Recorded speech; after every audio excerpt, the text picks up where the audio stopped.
Hello there, a very warm welcome to The Sweet Spot. It's the Racing Post's weekly golf show with me, Bruce Millington, and making his Sweet Spot debut, delighted to welcome James Mason, an integral part of the Racing Post golf team. Here's what's coming up on the show today. We'll be looking back on a dramatic weekend in which a star was born. A real talent. We'll be talking all about Jude Kim, looking back on a dramatic finish to the Ladies Open, and a welcome winner for Steve Palmer. Callum Shinkwin got the job done in the Kazoo. But also, most excitingly, we've got the countdown to the FedEx playoffs. It starts here with the FedEx St. Jude.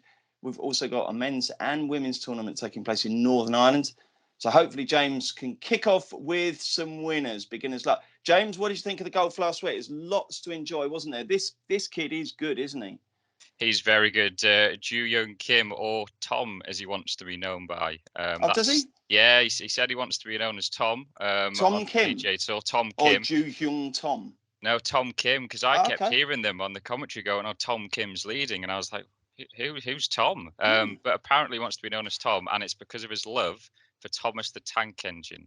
When he watched that when he was a youngster. I thought it might be Tom Kite or something, or Tom Lehman.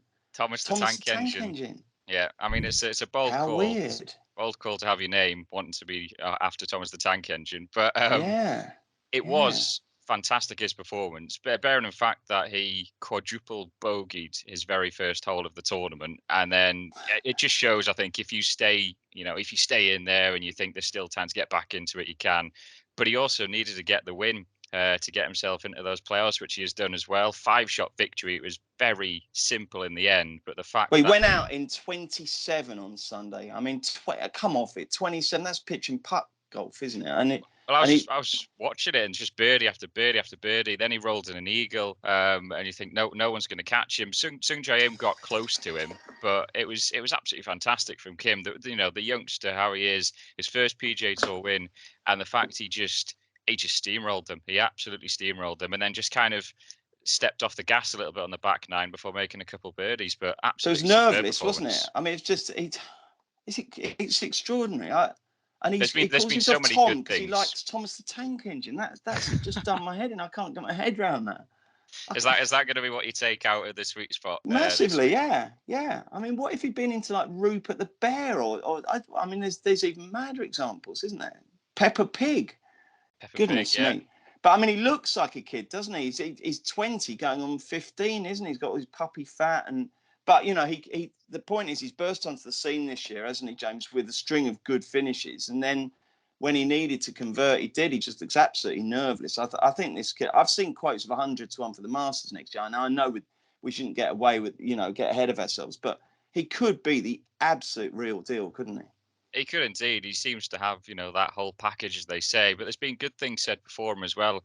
Of course, this win now puts him into sort of the picture of the President's Cup, which is next month. I mean, I think you have to probably have him in that team. I think it was Trevor Immelman, first brought Kim up a few months ago, saying basically this kid has got it all. Watch him. And he had that good performance at the Open as well when he performed well. So yeah, he just seems to be taking that confidence, and there's just no fear about him. It's nerveless at the moment. Absolutely. Well, Steve picked the wrong Kim there, but he picked the right win in the Kazoo Open because Callum Shinkwin got the job done, 20 to 1. And it was good to see from the quotes on last week's show that a few of you backed him. So well done if you followed Stephen on Callum Shinkwin. And that was another very authoritative display, wasn't it? I mean, two of them went clear. Him and Julian Guerrier, and Guerrier fell away, and Shinkwin absolutely he cemented that win very authoritatively, didn't he? He did. It was the start of that last round when there was just a little gap, and then Guerrier fell away, and Shinkwin just looked like he was there at the top. I mean, it's his second DP World Tour win, first since 2020. So it's good form from Shinkwin, and he already had good form at Celtic Manor. So the fact that he's managed to sort of rubber stamp that is good. There was a crucial moment because I actually was on Connor Syme, who finished second. So obviously not rooting against Shinkwin in terms of the Sweet Spot, but I was, fingers crossed. But there was a crucial moment because he had a 6-shot lead going at the last 3 holes. He then bogeyed 16, Syme birdied it.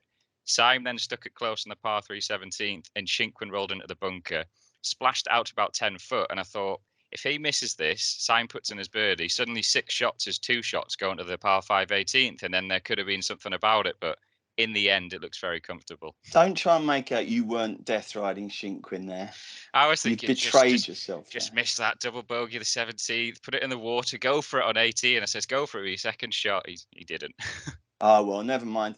And then we had a very late finish. They almost ran out of light, didn't they, in Scotland? I mean, there's a couple of bits to that tournament, wasn't there, before we look at what was a very dramatic win there, James? I mean, first of all, having it at Muirfield, a club that, has a history of not being particularly inclusive in terms of female members, there was a pathetic crowd. The atmosphere was appalling. And they started the last round absurdly late and, of course, almost came unstuck there because they needed 4 or 5 holes to separate it. So I wouldn't say it was a resounding success as a tournament, but if you're Ashley Buahi, you don't mind, do you? Because the South African, I mean, I don't even know what price she was. She wasn't. I had to go so far down the list, I still didn't see her name. And she was very a promising youngster. Joined the tour 15 years ago. Has one top 10 in a female major prior to this, but she held on really well. I mean, she wobbled like mad on the final round, but once she got into the playoff, I think she sort of almost got her mojo back, and it was a long battle with Inji Chung, but she got it done in the end, isn't it? I'm not sure that she'll win multiple majors off the back of that, but she slugged it out. She did. It wasn't, like you said, the most convincing 5-shot lead going into the last round, and that got whittled away, but not really She had that Van der Velde hole, didn't she, where she was in a bunker.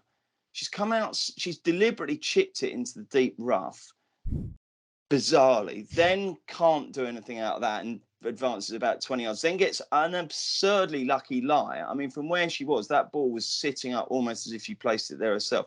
And so she managed to kind of get out of it. But yeah, I think it's what you call falling over the line, isn't it? Yeah, I mean, triple bogey she made on the 15th, and then suddenly you thought, well, that's it, she's gone. I mean, Inji Chun's going to get the win.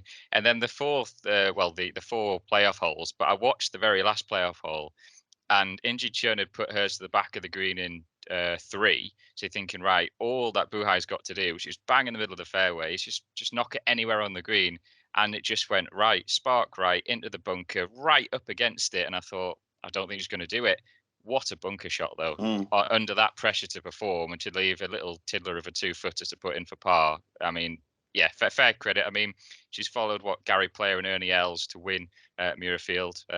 So I think that's pretty impressive for the South African.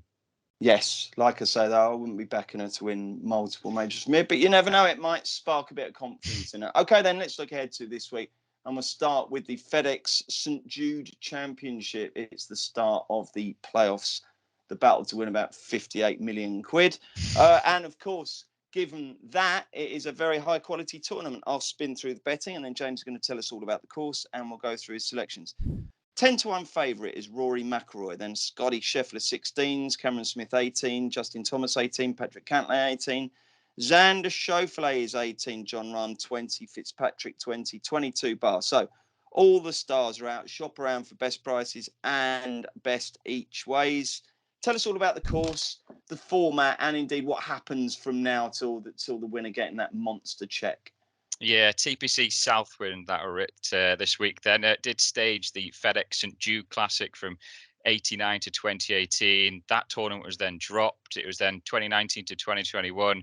It staged another event. It was the WGC FedEx. So it's had a few little changes. It's never actually hosted this tournament though. This isn't a continuation of the event, which was previously known as the Northern Trust, and then the Barclays before that. So it's on there. But TPC Southwind, it's interesting. The par 70, 7,244 yards. It's got 12 par 4s, 2 par 5s, and 4 par 3s. So I don't really think the bigger hitters are going to be in there for me. I mean, they'll could have a bit of an advantage, but for me, it's more accuracy really that I'm looking for. 94 bunkers, 10 water hazards around the course, undulating fairway, sloping greens. I think since 2003, Southwind, TPC Southwind, there's been more balls in the water here than any other PGA Tour course. So There you have it. It's sticking it on the fairway and keeping it there. So I'm after an accurate hitter. There has been a few bombers that have won it over the years. Obviously, you've got Dustin Johnson's won it a couple of times, Brooke Koepka, but Justin Thomas has won it. Abraham Ancer was last year. Daniel Berger went back to back. You've had Fabian Gomez, Ben Crane. So it's a variety of people, but for me, accuracy is the one you want to look at.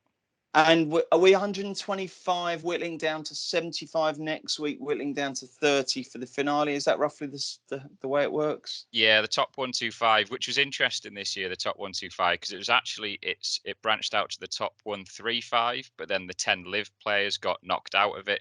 So Ricky Fowler actually was 135, and he's got right in on the cusp of it, the 125th person. So he's in the tournament. That could actually help Fowler, I think, in terms of he might stay with the PGA when there's rumours about the live golf potentially that he would go over to. But yeah, it's the top 70 then go into the BMW Championship next week. That's at Wilmington Country Club. And then you have the top 30 in the FedEx Cup standings, then go to the Tour Championship to play for, like you said, the mega bucks money that's on offer. Okay, let's focus on this week. How many selections have you got, James? I've gone big. I've gone for the famous 5. Famous 5. Right then, kick us off with a winner. Who is your headline tip this week? Headline tip is Billy Horschel. It's a 50-1. Won for the 7th time on the PGA Tour this year at the Memorial. Tied 21st at the Open and tied 27th at last week's Wyndham Championship on his last 2 starts. I'm looking for fairway finders this week, and Horschel, well, he's exactly that. 18th in driving accuracy this season. So that's the first box ticked. He also hits his green in regulations well. He's 23rd in that category. You know, he's finding the putting surface time and time again. And the fact is, I've got no worries about Horschel's putting because he is one of the best putters that's on tour at the moment. He's had 5 top 10s on this course as well. 10th, 6th, 8th from 2013 to 2015. He was 4th in 2017 and 9th in 2019. So he loves this track. He's in good form. So I think Horschel's a good bet. Oh, very convincing case there. Well done, James. We're off and running. If it's not going to be Horschel, who could it be? It could be Russell Henley at 66-1. World number 51, but he arrives in solid form at the moment. Tied 10th at the Rocket Mortgage. He was then tied 5th at the Wyndham last week, so he's clearly swinging it well. He's another one for me that fits the bill of a strong driver and also sharp irons. He's 19th in driving accuracy and he's 7th in green in regulations, where he's also 2nd in strokes gained approach the green as well. He's clearly making the most of being in good positions to attack the greens. Putting average is 24th also, so I think he's solid. And he was 7th here in 2016, his best result, so he has a bit of course form. Okay. Are you going for Hollywood prices all the way here, or are we going to get chuck any shorties in? There's going to be a couple. Well, it depends what shorties is for people. But for me, there's a couple shorties. Okay, right. Come on, then let's have the third tip. Third one is Shane Lowry at 35-1. Really consistent this season. 3 top 5s, consistently a couple disappointing. Top 10s. I mean, well, Steve's he has tipping been him every week, and he just keeps disappointing. He seems to do it in fits, doesn't he? He does well on maybe one round, falls away, and then he gets to the last round and he probably has a good performance, but he's too far away. But I just think that he's got a chance in this one. He didn't produce his best performance at the Wyndham last week, but I can forgive that. That was his first start since the Open, so potentially there was a little bit of ring rust for him. But he's 21st in green and regulations. He's 10th in strokes gained approach as well. His accuracy, I mean, it's over 63%. So on the PGA Tour, I don't think that's too bad. He was 6th here in 2020 as well. That's his best result. So I actually think he's going in a little bit under the radar. You know, former Open champion, of course. So he knows how to get over the line. Okay. Next up, this is the shortest price that I'm offering up, is Matt Fitzpatrick at 20-1. Of course, US Open champion this year. He's gone tied 6th and tied 21st since that triumph. So he's featured sparingly. He last featured at the Open, and I think that mini break will have probably refreshed him and got him ready to go for this end of season FedEx Cup playoffs. He's usually a steady Eddie off the tee, isn't he? He hits it quite low, so he gets a lot of run on his drives. But he's also added that extra bit of power, which was shown at the US Open. 19th in strokes gained approach, 2nd in strokes gained around the green as well. So he's tidy in all of those aspects. He's a major player now. He's gone from someone who wasn't expected to get the win to someone who is now seen as a real threat when people look at him on the leaderboard. His form here reads 4th, 6th and 57th as well. So 2 top 10s is pretty impressive. Yeah, very much so. Right, then we've got Horschel, we've got Henley, we've got Lowry, we've got Fitzpatrick, and finally is actually the biggest price is Ches Reavie at 125-1. Again, I'm keeping with a fairway finder here, and the American is certainly that. 4th in his driving accuracy. He's sort of the new Fred Funk, really, isn't he? He's as boring and straight and steady and reliable as you can get, isn't he? But he does win. He knows how to win, doesn't he? He does win, and he won recently. He got the Barracuda Championship. That was 3 starts ago. His 2 starts since then. I think he's maybe still recovering from the celebrations of the Barracuda, because it had been a while since he'd actually won on the PGA Tour. He's had top tens at the Genesis Invitational this season, which is a tough track, the Travelers Championship as well. His course form is quite eye-catching at TPC Southwinds, 4th in 2017, 6th in 2018, and 6th in 2020. He was also 12th in 2015, so it's clearly a course that he likes. Like you said, he's a bit of a bunter to go around, but because I'm looking for people that are going to hit the fairway more often than not, I think he's got a good chance. For me, he's kind of like a Matt Kuchar, but not as successful as Matt Kuchar yet. It's the same type of player, I think those two are. Matt Kuchar light, yeah. Okay, excellent. A very interesting set of selections there, James. Anyone else you wanted to talk about at the top of the market? I mean, what's your view on Rory at tens?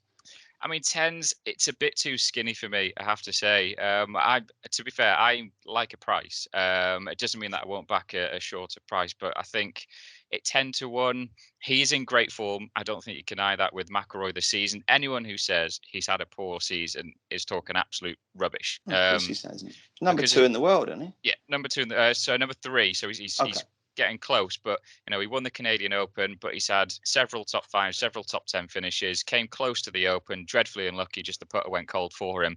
I think he's got a bit of I would say a point to prove in terms of, with everything that's going on away from the PGA Tour at the moment. I think he wants to, have the PGA Tour as the huge spectacle. He wants to put a show on, and I think he wants to get that big prize money at the end of it. So I think he's got a chance. Finau's another one who obviously has to be respected with his back-to-back wins. I just am unsure whether he can do 3 in a row. That would be incredible, but 3 in a row, I don't think Southwinds is a bad course for him in terms of you don't have to put fantastically, I don't think, at TPC Southwinds, and more about just hitting the surface. So Finau's always got an opportunity, but again, I just think there's maybe more scope to look a little bit further away from them too. Okay. Our other tournament this week on the DP World Tour takes place in Northern Ireland. It's the ISPS Handa World Invitation, and it's 2 tournaments in one, because there's a ladies and a men's tournament taking place at what looks a lovely track, Masserine Golf Club in Northern Ireland on the banks of Lake Antrim. James will tell us all about the format in a minute. First of all, let's take you through the men's prices. And you'll see when I read these out, it is very much the same old faces. This is a bog standard European Tour event. Jordan Smith 10-1, John Catlin 18, Johannes Veerman 22. I mean, basically, the bookies can just cut and paste these now and just paste them every week. If one big name comes in, they can deal with them. But Jens Dantot 25, Richard Mansell, Ewan Ferguson there at 22 with Connor Syme, and then it's 25 David Law. So, yeah, I mean, it's not the most glamorous, exciting, star-studded lineup, James, but that doesn't mean there isn't value in there. First up, though, just tell us what's happening here this week with the men's and women's tournaments. Yeah, so this is a tournament that's changed its structure over quite a few years. They just had a normal stroke play, then they changed it to the men and the women, then they went away from that, then they went back to it. So it's all sort of changed. So don't be worried if you're sort of not sure what the tournament is, but it's played at 2 different courses. So you've got Masserine, like you mentioned there, and then Galgorm Castle Golf Club is the other one. So they play those 2 alternatively on the first 2 rounds, and then they play Galgorm over the weekend. So it's 3 rounds at Galgorm, 1 at Masserine. You will have the final 2 rounds of action taking place at Galgorm. Like I said, the top 60 players and ties in each tournament after the second round will make the cut. They then have a further 3rd round cut leading to the leading 35 players after the 54 holes. So it whittles it down. So you've got a cut at the halfway stage and then another cut after the 3rd round. And are the males and females playing with each other in the same group, or is it separate groups, separate times? Does one go off in the morning, one in the afternoon? I'm still slightly confused, James. Yeah, so they're playing, the ladies are playing by themselves in their own groups, the men in their own groups, but they're alternatively. So you'll have a male group, female, male, female, and they'll go along like that. It depends what draw you have in terms of whether you play Galgorm or Masserine over the for your first round or second round, but you will play Masserine either on day 1 or day 2, and then it's Galgorm for Saturday and Sunday. And what sort of tracks are they? They're not links, are they? I don't think. No, the sort of the parkland sort of tree line. I mean, Masserine's a par 70 for the men, so you've got 2 par 5s, 4 par 3s, and 12 par 4s. It's only 6,603 yards. So in terms of that's today's a tiddler standards, in modern content. Yeah, That is Tiddler, but it's narrow fairways, small greens. They've got to protect themselves. So there's more a priority on accuracy rather than distance for this one. Like I said, tree line, so it suits an accurate player. I don't think the Bombers will have that much sort of hope on it in terms of if they're a bit wild, then they're going to struggle.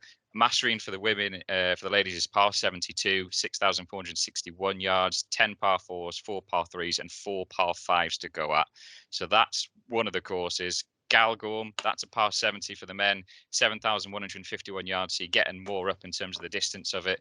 12 par 4s, 2 par 5s, and 4 par 3s. Again, this is tree lined, but it's got water pretty much on every hole. I looked at a good sort of overview of all of the holes, and I'm just seeing water going down the side, water in front of greens, water behind greens. So I think your distance control is going to be quite crucial for the Galgorm one.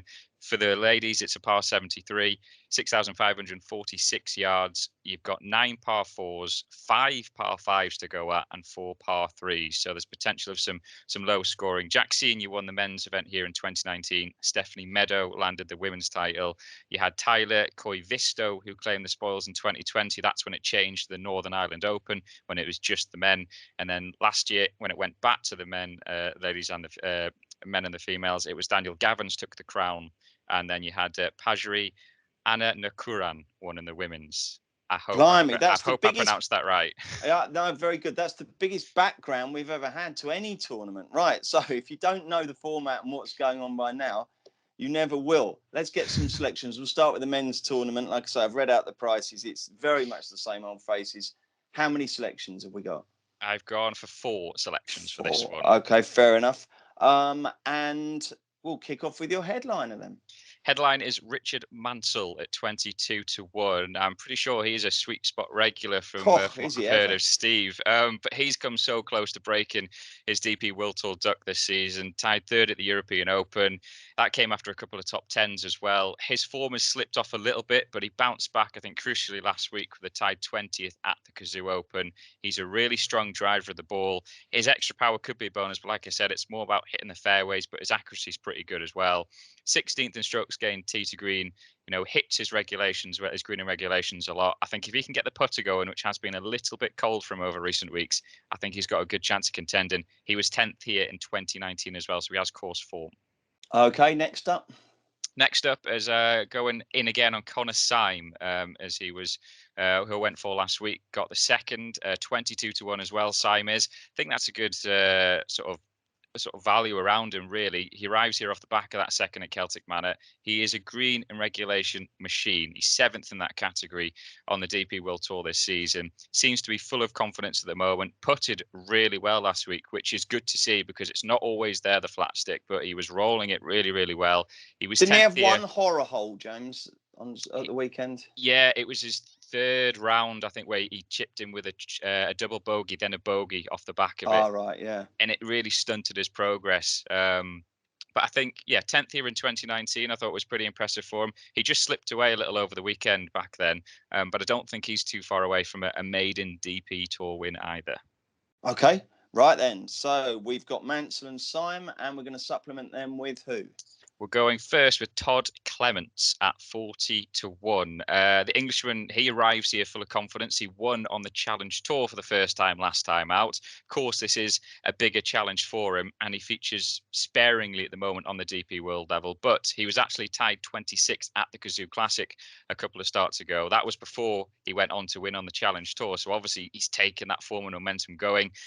He was 3rd in this event in 2019 as well. Only missed out on the playoff by 2 strokes. So someone who you feel enjoys the venue, and I think he's a tidy player.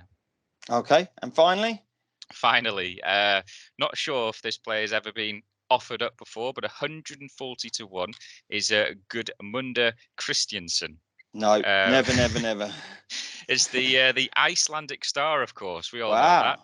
But he finished tied 3rd in the Finnish Challenge last time out. Welcome return to form for him. Doesn't really play at DP Tour level that often, but he's performed well when he has. He was tied 18th at the Open de Portugal in 2020. He's only played here once. That was when it was the 2020 Northern Ireland Open, when it was just the men playing. But he ended up 5th, so he has a liking, I think, for the layout. Wow, an Icelandic tip. That is a first. I wonder what it's like growing up being a golf fan in Iceland. They must have a couple of courses, mustn't they? But I think it's very much indoor stuff for the winter there. Excellent. Jolly good. Thank you very much indeed. Let's turn our attention to the women's tournament now then. And Georgia Hall is favourite here at 5-1. Then Leona Maguire 13-2. Lynn Grant, who won the mixed tournament so easily, she's 15-2. And then there's a massive gap to the others, 22 bar those three. So we've got three fairly big names here from women's golf, haven't we? Do you expect those to dominate, or are you going to look for a bit of value, James? I've looked for a bit of value. I'm not saying that those three won't be up there, I think, towards Sunday come the final round, because they are the headline trio, aren't they? I don't think it's wholly surprising not to see more of the bigger names coming into this event, just to the fact that is they had the Women's Open last week. So they tend to take a little bit of a break off, don't they, on the ladies and the men's tour. But yeah, I think Leona Maguire for me is looking good at the moment. She's striking it well, but again, just a little bit too skinny for me in the market when you look at some of the other players that are in there. So I'm trying to pick out, hopefully, a little bit of value with a How couple many of tips picks. have you got? Yeah, got two picks. Go on, then. Let's start off then with the 33-1 chance, and it's Alison Corpers. It's shown some decent form this season. She was 11th at the LPGA Classic. She's had 3 top 20s earlier in the year. A very good driver of the ball, 22nd in driving accuracy. And like I said, it's not the strongest field in terms of away from those top 3. So I think there's scope to look a little bit further. And Corpers, for me, potentially, if she has a decent start, I think could be in the mix come Sunday. Okay, and who's the other one? Yeah, the other one, you're going to probably laugh at this and raise the eyebrows at 350-1. Oh, brilliant. Is Casey Danielson. Now, she is in a rookie LPGA season, and although she has missed the cuts on quite a few occasions, it's hampered her progress. She did produce a solid T24 at the Great Lakes Invitational last month. I think that would have been confidence boosting for her. It's always difficult, I think, to make that step up on your debut season. She's spoken as well. I read a really good interview actually when she's spoken about how she hired a psychologist in 2020. So they were working on finding the right balance between enjoying the golf and her life off the course, making sure that she's learning from her experiences, which I think she is. She's one of the best drivers of the ball in terms of accuracy. She's 11th in that. So she hits the fair share of fairways. She also hits the fair share of greens, 32nd in green and regulations, just over 71%. I think at big odds, she could go well. Like I said, it's not the strongest field. So I think there's scope to look at further down the betting. Oh, 350-1 shot. Well done, James. Excellent. I'd be off stuff. on holiday. You certainly would. Yeah. Brilliant. Well, listen, well done, James. Great stuff. A fantastic, sparkling debut. Obviously, you'll be marked really by how the tips get on, but you presented them beautifully. Let's reiterate them now. Who are your 5 selections for the FedEx St Jude Championship? Yes, gone for Billy Horschel as the headline tip, then Russell Henley, Shane Lowry, Matthew Fitzpatrick, and Ches Reavie to top those off. ISPS Handa men. Got the 4 picks. So top of those is Richard Mansell, Connor Syme, Todd Clements, and Gudmunda Christ Janssen. And your 2 for the ladies tournament there? Yeah, 2 picks then. Alison Corpers and Casey Danielson are the 2 selections there. Marvellous. What happens between now and the weekend? Will you be getting the clubs out? What do you play off, James? Are you useful? 6.4 is the specific handicap. I mean, anyone whose handicap is a decimal point in is useful. 6.4. Wow. Which track do you play at? Somewhere swanky up there. So I used to be a member. I've not been a member for the past year now. Obviously, I had a young daughter, so she's 11 months old. So the golf went out of the window for a membership. But Leeds Golf Club, it's home of the Leeds Cup, which apparently is the oldest trophy in golf. Wow. This is what I'm told. Excellent, good. Well, we won't invite you, and me and Steve won't invite you down because you'll beat us and take our money off us. But well done, James. Excellent stuff. A really, really good debut. Thank you very much indeed. Don't forget, in the Racing Post on Wednesday, there is more golf coverage, all the stats, all the prices, and more tips. And also, don't forget to leave us your thoughts on the comment section below. If you've enjoyed the show, hit that thumbs up. We're back next week for another sweet spot when we'll be looking at the BMW Championship and the Czech Masters from James and me. Bet responsibly, have fun, have a great week, and join us for another sweet spot next Tuesday.